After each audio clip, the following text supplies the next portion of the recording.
Ako si Jade Buhoy, hatid sa inyo ang mga pinakamainit na balita sa bansa. Dito sa News Force. Sa ulo ng mga balita, border surveillance laban sa Nipah virus ipinatutupad na sa bansa. Inflation rate sa bansa tumaas. Travel tax nais alisin ni Representative Sandro Marcos. Anti-EPA law, balak maging mas mahigpit ng Kamara. No work, no pay para sa mga mambabatas, isinulong sa Kamara. Pilipinas handa para sa ASEAN 2026 chairship. Patas at pantay na balita, komprehensibong ulat para sa pulso ng masa. Ito ang News Force. Para sa mga naging kaganapan ngayong linggo, bagamat wala pang banta ng Nipah virus, ayon sa Department of Health o DOH, ipinatupad na ang border surveillance at screening protocol sa bansa.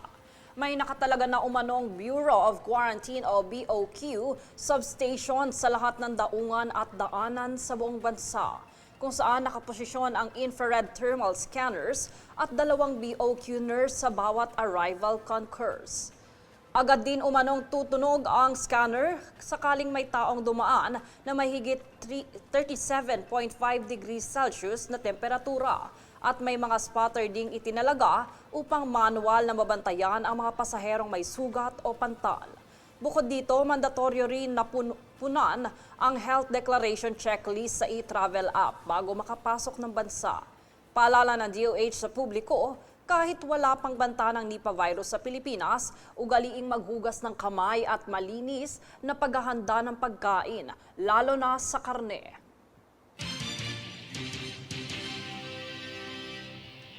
Nagbabala naman ang Cybercrime Investigation and Coordinating Center o CICC at Scamwatch Pilipinas sa publiko laban sa mga scammer na gumagamit ng Artificial Intelligence o AI-powered love scams ngayong buwan ng pag-ibig.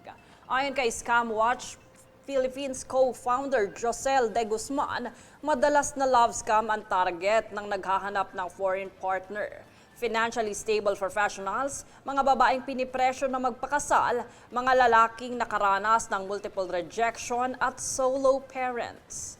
Dagdag pa rito, ayon sa CICC, mas delikado at komplikado ang talamak na love scam dahil gumagamit na rin ang mga scammer ng AI upang manipulahin ang emosyon ng kanilang biktima gamit ang pekeng pagkakakilanlan, automated messages at planadong interaksyon bago nito samantalahin ang kanilang pera at ari-arian. Sakaling may mapansing kahina-hinalang aktibidad o anumang insidenteng cybercrime-related, maaaring kumontak sa National Anti-Scam Hotline 1326. Samantala, tumaas sa 2% ang inflation rate sa bansa nitong Enero kumpara sa 1.8% na naitala noong December ng nakaraang taon.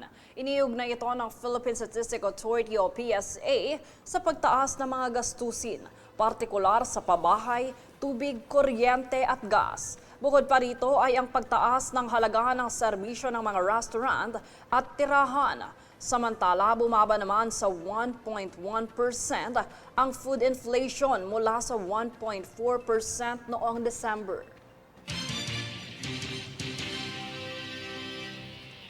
Sa kabilang banda, muling bumalik sa rank 2 ang Pilipinas bilang world's largest banana exporter base sa kumakailang ulat ng United Nations Food and Agriculture Organization.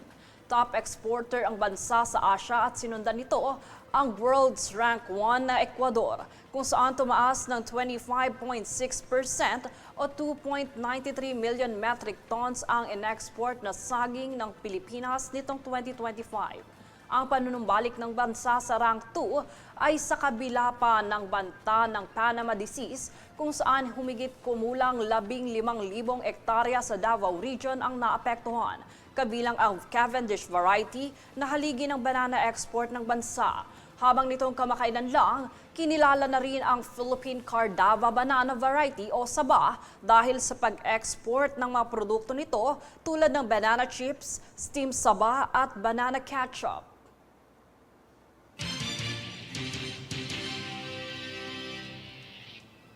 Sa ibang balita naman, dahil mataas na ang presyo ng pamasahe sa domestic flights, nananawagan ang Department of Tourism o DOT ng mas malinaw at transparent na patakaran sa pamasahe ng mga airline. Ayon kay Tourism Secretary Cristina Frasco, dapat masusing binabantayan ng Civil Aeronautics Board ang galaw ng ticket prices. Kaugnay nito, tinalakay rin sa Senado na kakulangan sa infrastruktura ang isa sa dahilan ng mataas na pamasahe.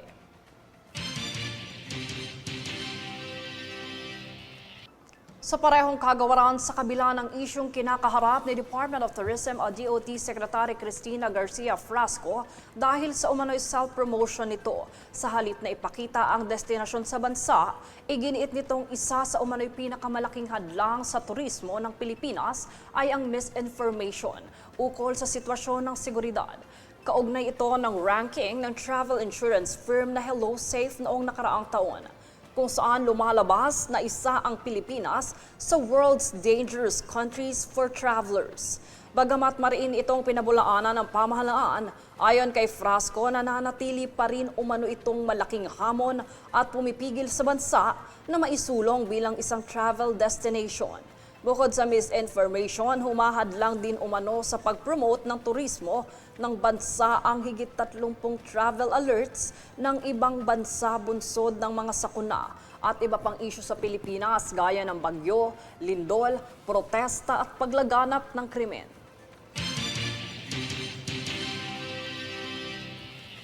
Kaugnay pang balita, naghain ng panukalang batas si House Majority Leader Sandro Marcos na naglalayong tuluyang alisin ang travel tax na aniyay dagdag pasan sa gastos ng mga Pilipinong bumabiyahe at hadlang sa pagbangon ng ekonomiya. Tunghayan ang ulat na ito.